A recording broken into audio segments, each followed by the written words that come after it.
Here's today's First Word Daily Devotion. We turn our reading to February the 17th. And on this February the 17th, we'll be looking at Exodus 37 and 38, as well as looking into Matthew 27, the first 26 verses, Psalm 44, and Proverbs 10 and verse 25. But notice a few details here as we continue the narrative, in particular in the Exodus, as God is making a way for His tabernacle to be built. We have this record in verse 24.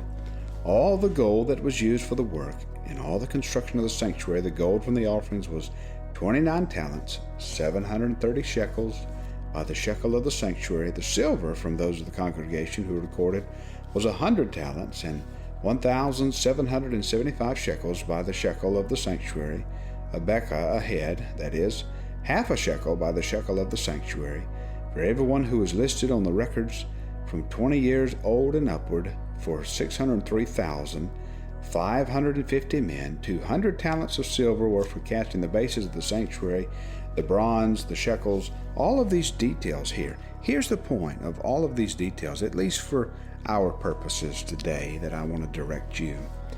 Where did they get all the gold? Where did they get all of the bronze?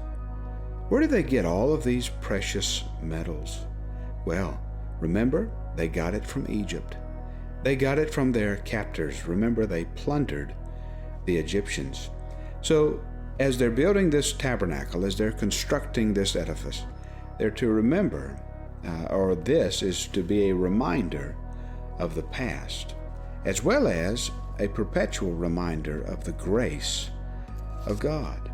And we turn our attention now to the grace of God, and in considering Matthew chapter 27. Here we have this passage where Jesus is on trial. Jesus is on trial for us. He's on trial for my sins, for your sins. Grace is being displayed through the life of Jesus Christ. And then we have this wonderful scene that several individuals have wondered about, and even I wonder about. You see the intensity of this moment of the crucifixion, where Pilate is really wondering whether or not he should crucify this man or not. Look at verse 15. Now at the feast the governor was accustomed to release for the crowd any one prisoner whom they wanted, and they had then a notorious prisoner called Barabbas. So when they had gathered, Pilate said to them, "Whom do you want me to release to you, Barabbas or Jesus, who is called Christ?" For he knew that it was out of envy that they had delivered him up. See the tension here?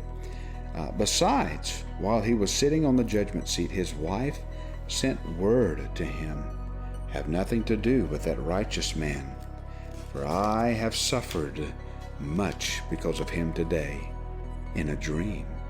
All of this tension. Look at verse 24.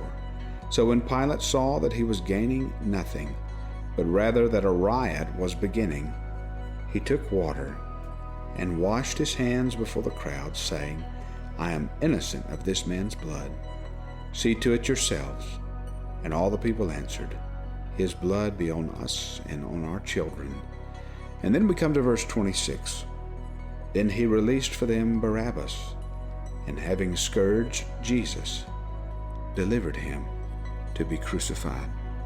That verse strikes us at verse 26 of this passage in Matthew as one of the darkest, but also one of the most glorious.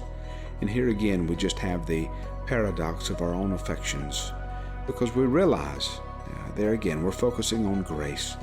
We realize that our salvation came at the expense of another, that God graciously gave us not what we deserved, but something that we didn't deserve. And we didn't deserve to have Jesus take our place, but He did. And so remember that. The psalm reminds us in Psalm 44, all in verse 17, 18, 19, 20, 21, 22, 23, 24, 25, and 26. Psalm 44, it has moments, or Psalm 44 captures moments in our life where we cry out to God. But our cry to God is always according to His grace. Look at verse 25 and 26. We'll just close it out there. Psalm 44:25. For our soul is bowed down to the dust, our belly clings to the ground. Rise up, come to our help. Redeem us for the sake of your steadfast love. The only hope we have is the grace of God. And friend, that means we have every hope in the world.